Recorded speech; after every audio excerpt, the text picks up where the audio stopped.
right. Welcome to this intimate evening of music and arts. My name is Joseph Arnold.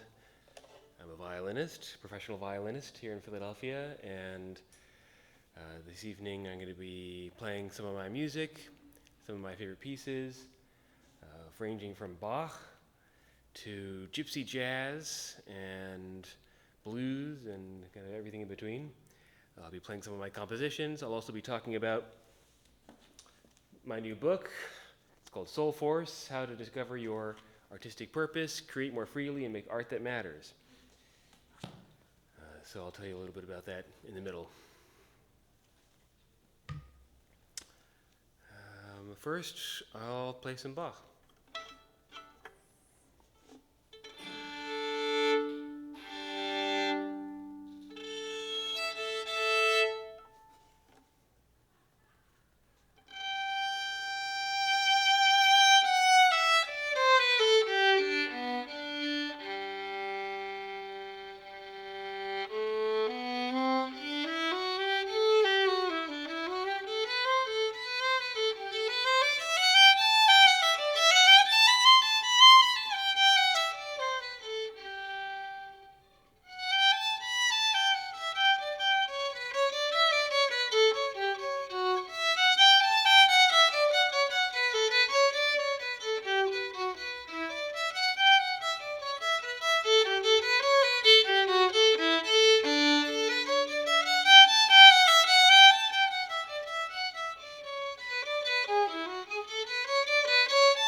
you very much.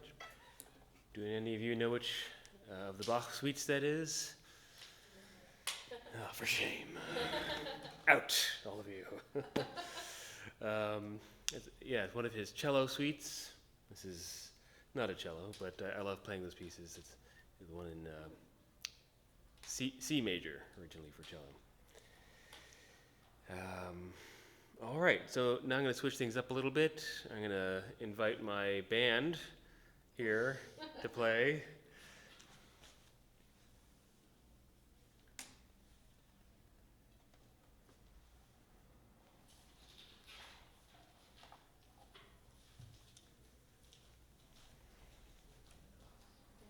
Band in the box, correct.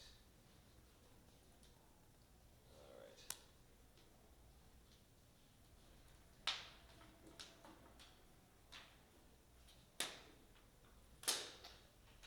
Okay, 1 second. All right, technical difficulties. Here we go.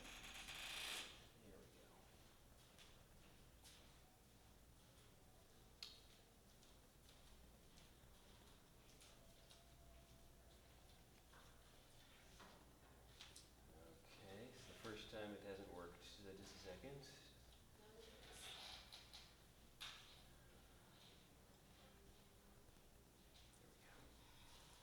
This is a composition of mine called When Everything's Better.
Any of you heard of gypsy jazz before? No. Oh, well, it's my pleasure to introduce this style of music to you. It's the best kind of music. I think there was an article in Nature that came out recently that showed that. I guess nothing. I have to talk to my joke writer. So gypsy jazz comes from early 20s France. where this one group of friends, Stefan Grappelli, Django Reinhardt, and their brothers and friends, they would listen to the American hot swing, Ella Fitzgerald, Louis Armstrong, this kind of thing, and then they would mix that with the influences they had. So in France at the time, there was this style of music called the musette, which is waltz, like accordion waltzes. They were bigger than the Macarena. And so accordion waltzes were huge, and then of course Django Reinhardt was a gypsy, a Roma, I believe, and so they brought the American jazz, the waltzes, the French influence, the gypsy influence all together, and they formed this group called the Hot Club of France, the Quintet of the Hot Club of France, and they created their own style of music. It became very popular. A lot of people don't realize that jazz violin, or violin, is one of the first jazz instruments. So Stefan Grappelli was actually influenced by some local Philly guys, Joe Venuti, Eddie Lang, who were also jazz violinists, who were very famous back in the teens and early 20s, right when recorded music was becoming available. So I really love this style of music, and I love that I can play violin with it. And I play in a band called the Hot Club of Philadelphia. Right, so gypsy jazz nerds in whatever city. It's not a place, it's a band. The Hot Club is not a place, it's a band. That's your band name. That's the band name, yes. There's a lot of confusion about that. I got it. All right, so I'm going to do another one of my compositions in that style. This one is called A Dark Waltz.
questions so far?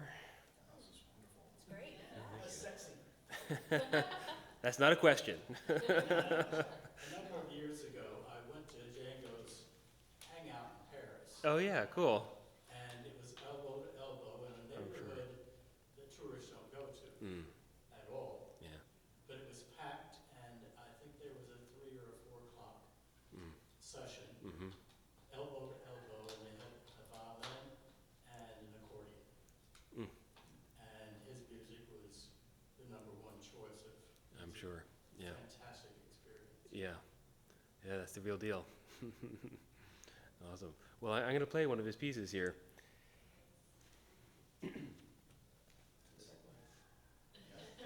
What's that?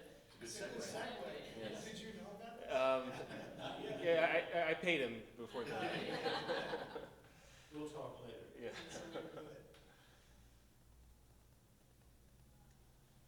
All right, this is one of Django's compositions called Blue Drag.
Well, those are all my really good songs.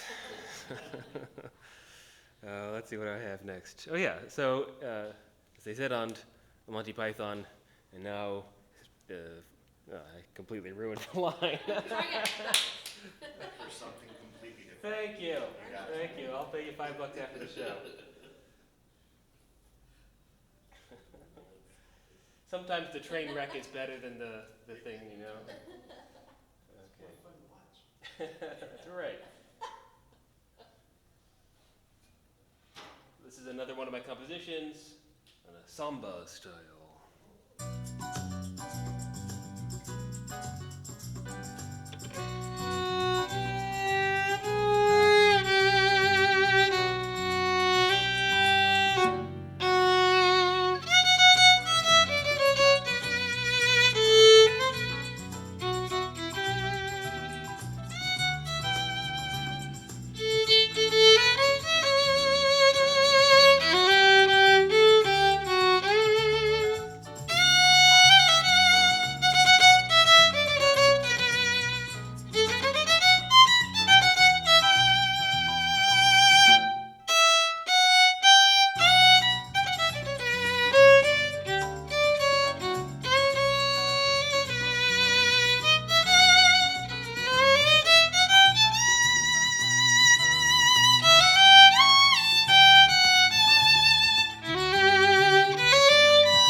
Thank you.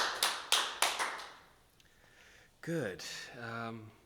All right, so I'm going to play another one of my compositions. This is a solo piece. So I wrote, let's see.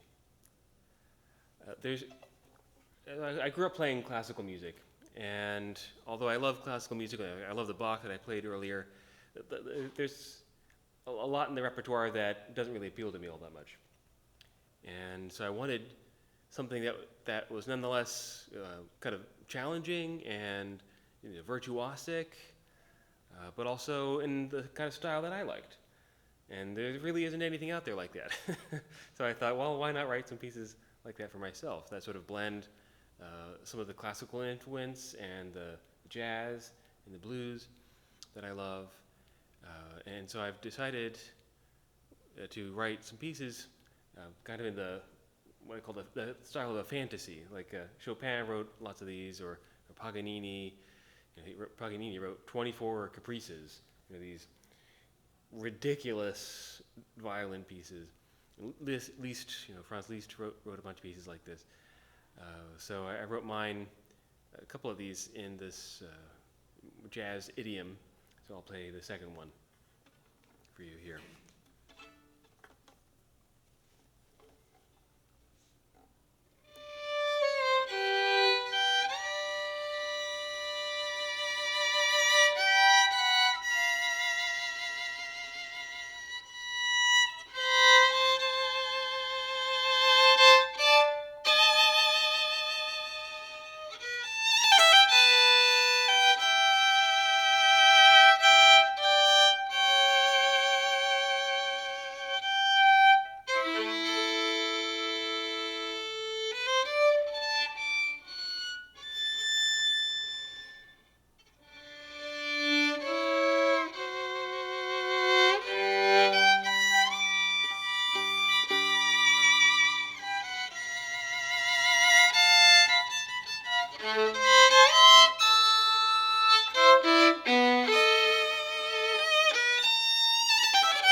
Thank you.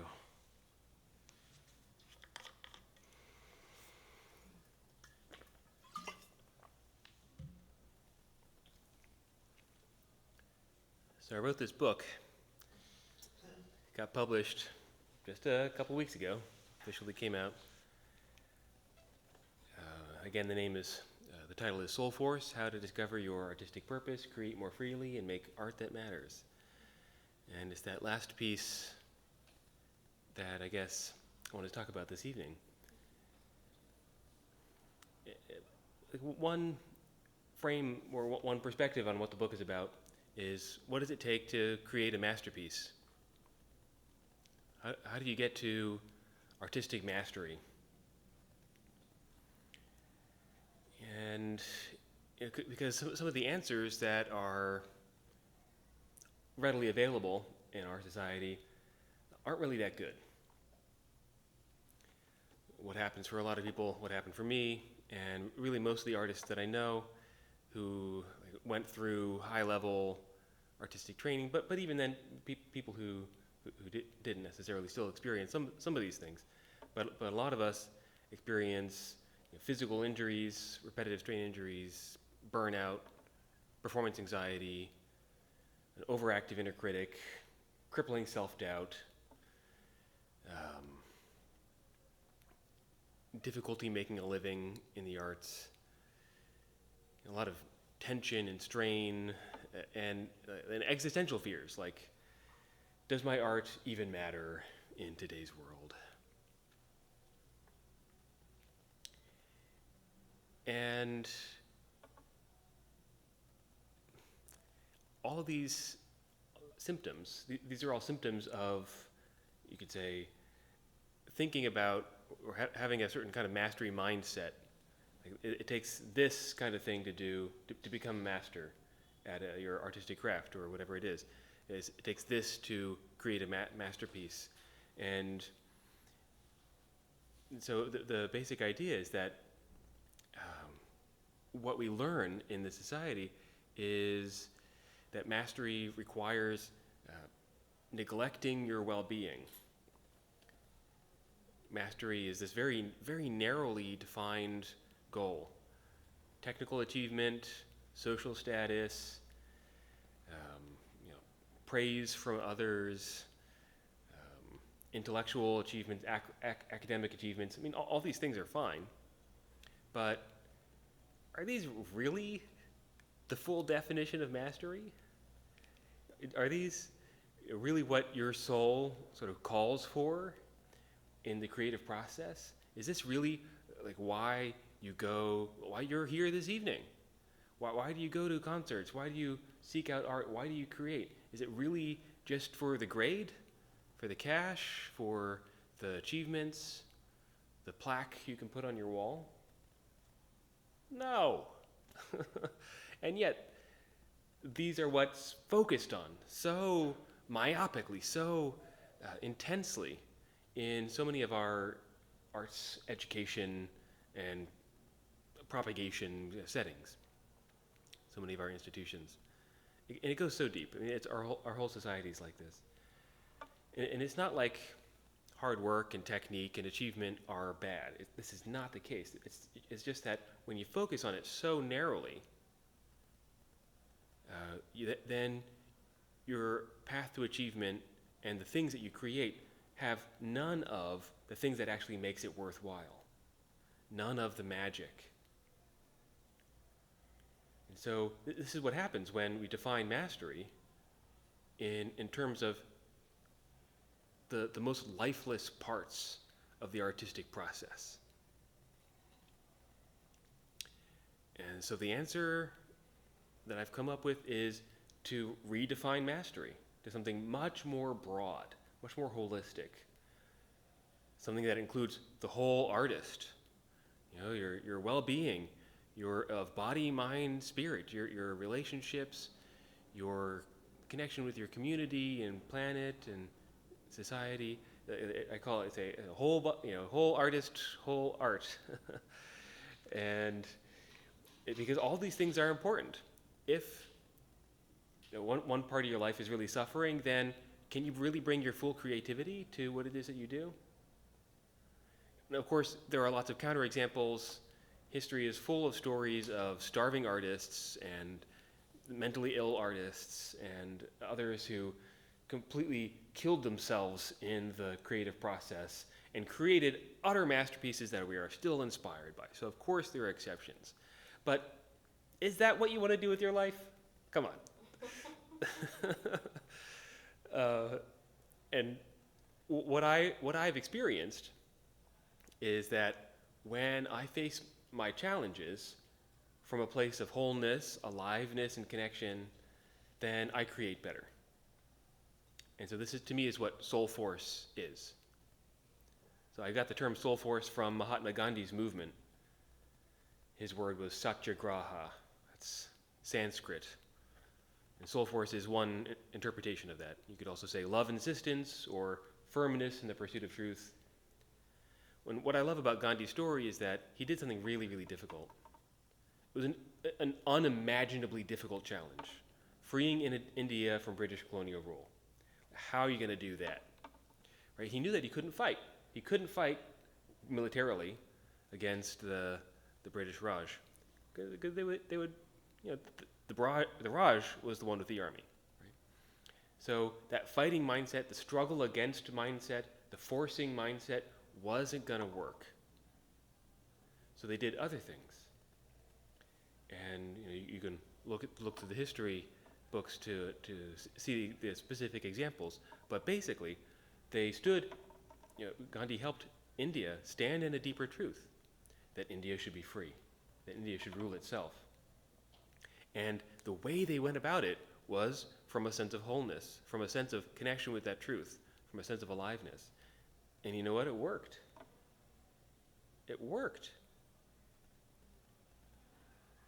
What I experienced in music school was meeting my artistic challenges from a place of force. More and more force and control, more and more effort, tightness. And you know what? After a couple semesters of that, I had injuries in my arms. I could barely play anymore.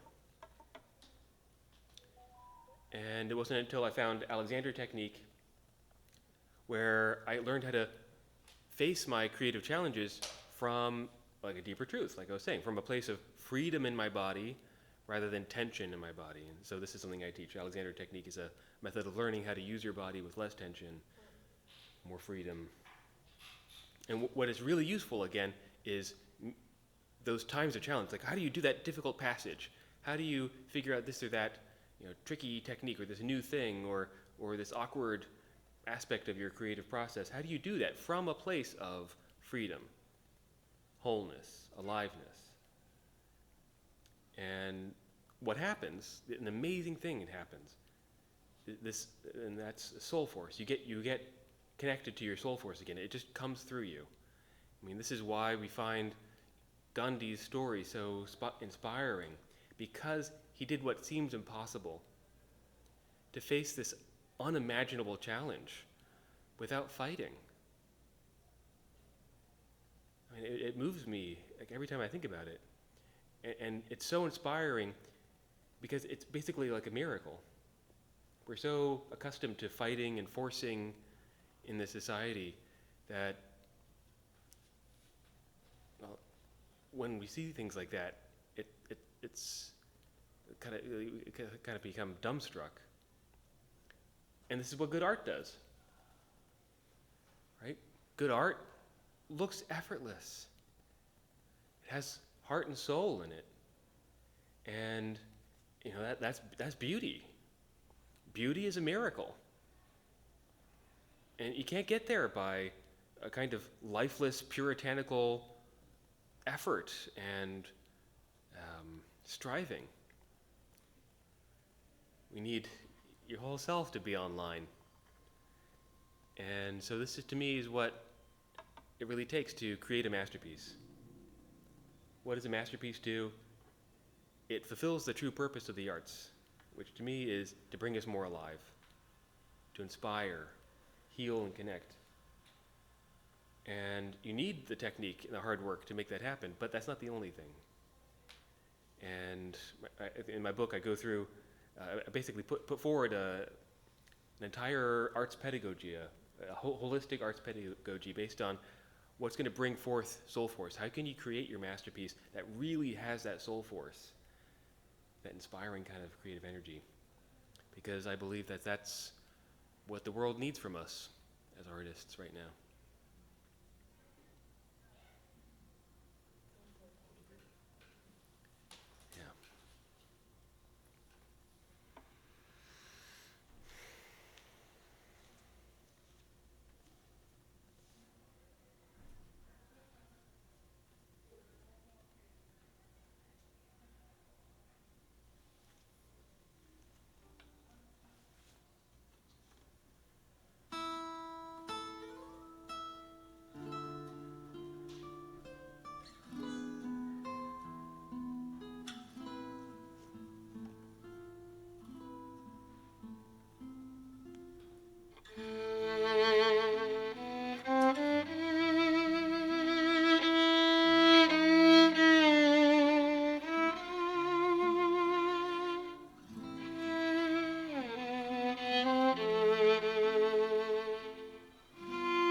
Yeah. Is that your composition? No, so that's an example of the second best kind of music in the world, which is called fado.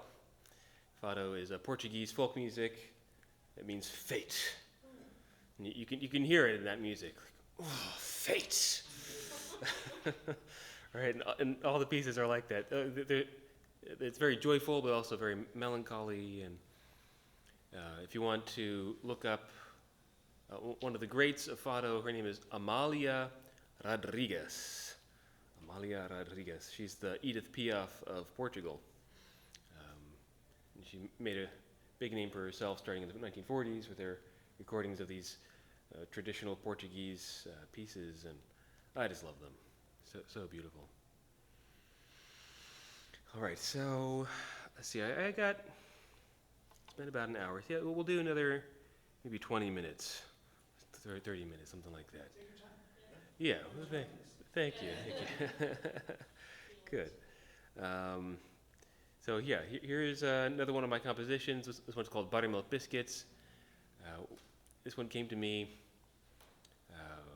while I was driving my old, like 1990 Ford Taurus through the Blue Mountains between D.C. and Pittsburgh years and years ago. And this car beat up. The tape deck didn't work, and there's no radio signal because it's in the middle of the mountains. And this is prime creativity time. Traveling, being in motion, and having nothing else going on.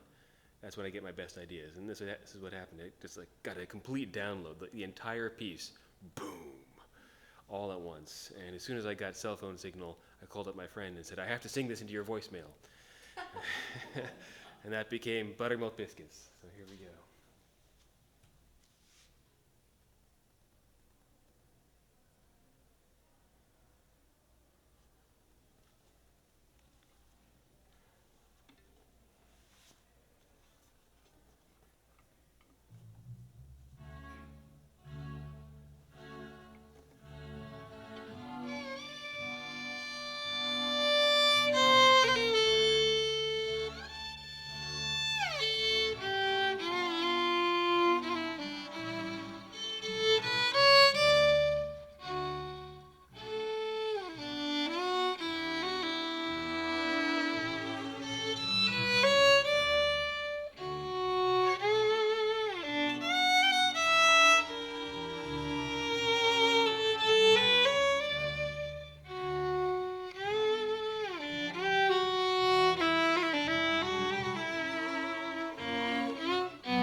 Here's another gypsy jazz piece of mine, another waltz.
Gypsy jazz really is the best kind of music, isn't it? Yes?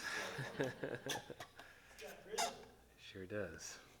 When you use the term gypsy, that suggests to me that even though your training was classical, have you ever been a fiddler? Oh yeah, sure. Yeah, I grew up playing a lot of fiddle music. One of my most cherished memories, I grew up in California, and I did fiddle camp in the redwood forests out there, which is really fun. Would you like to hear a fiddle tune? Yeah. All right. So this is another one of my compositions. It's an Irish tune called One for the Road.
pretty good, huh? All right. Well, I think I'll do two more. Let's see.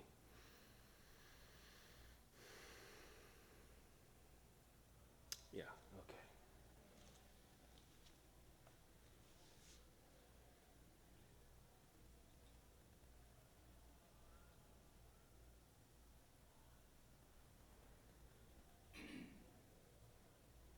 I'll give you the choice.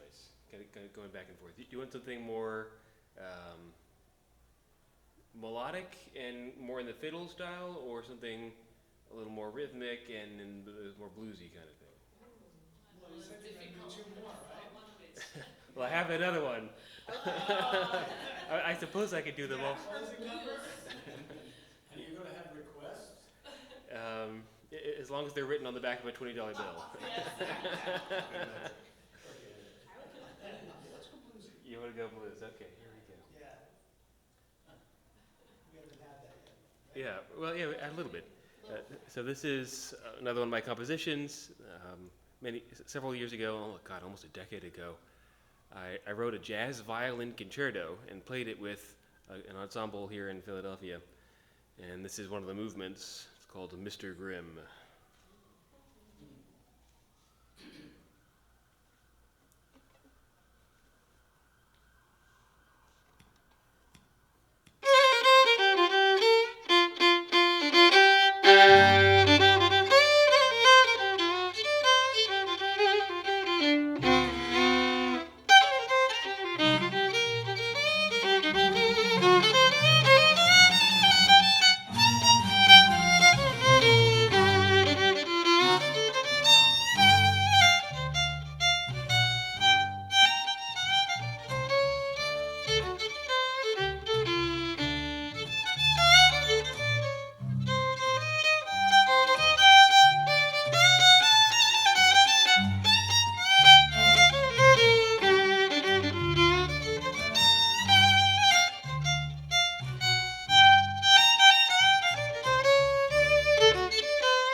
It was something. I don't know what.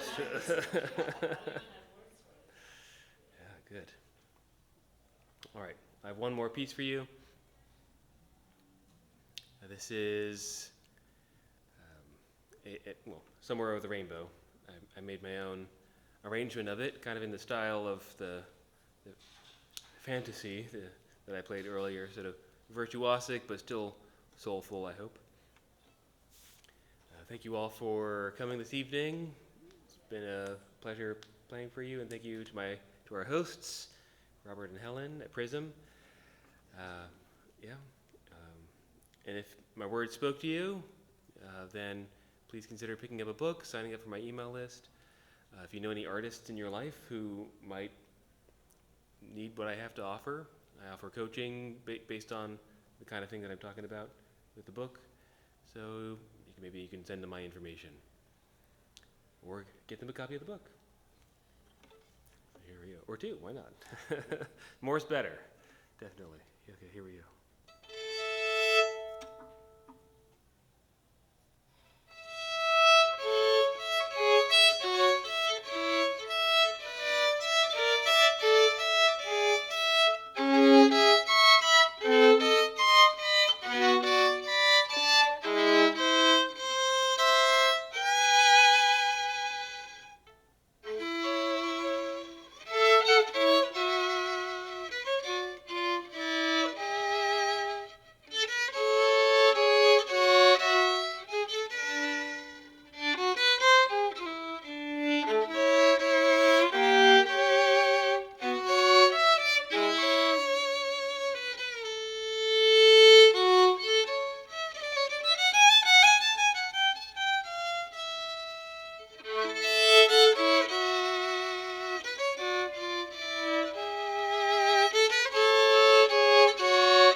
can go to my YouTube channel. That's probably the best place, Soulforce Arts YouTube channel.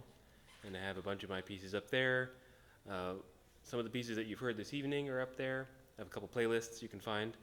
And I also have some of my music from the ensemble that was here a couple weeks ago, Ananda, which is a meditative music ensemble. There's violin, guitar, tabla, which is Indian hand drums, and then crystal singing bowls. It's Yeah, that's the whole thing. yes, The balls just blew my mind. yeah, it's very beautiful music. So that's up there as well. Yeah. Any other final questions, concerns? The book, $23.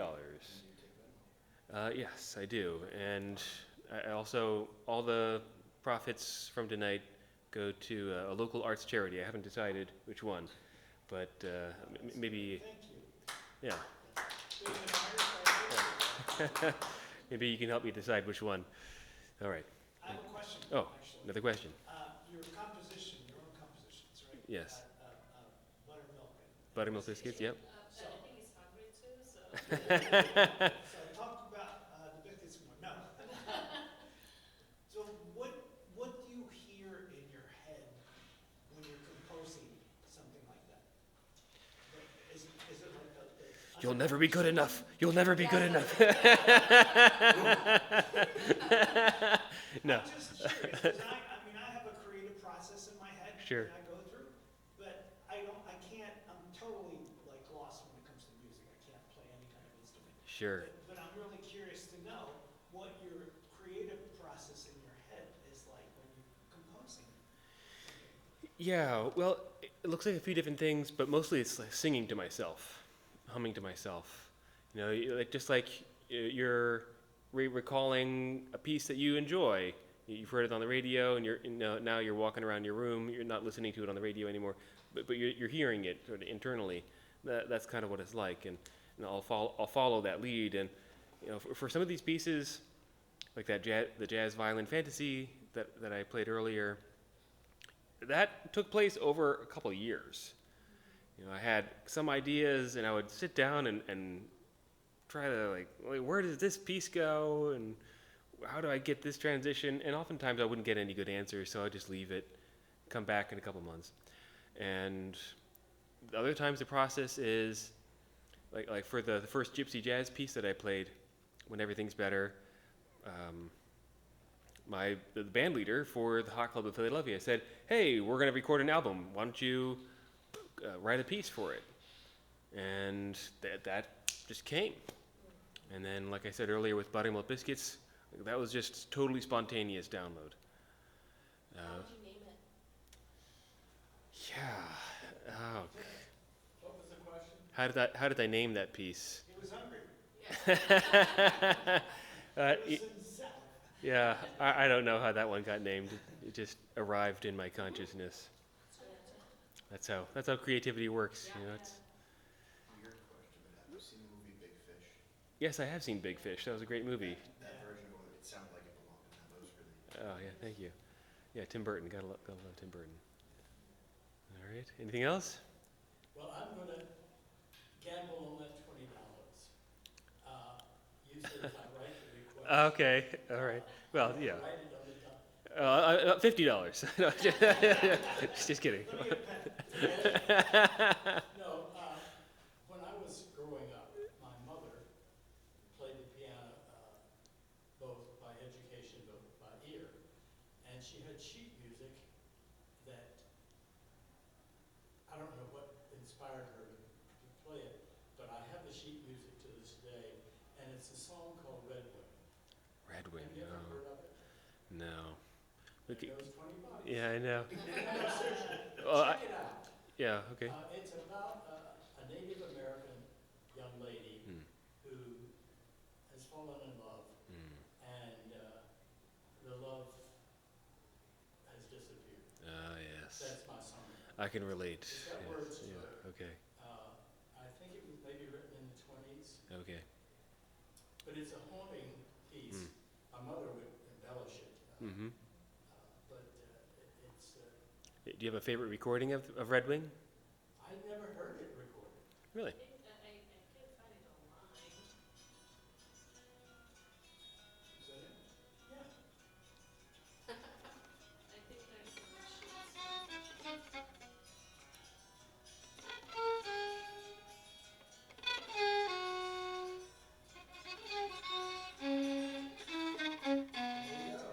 I'm just trying to save $20.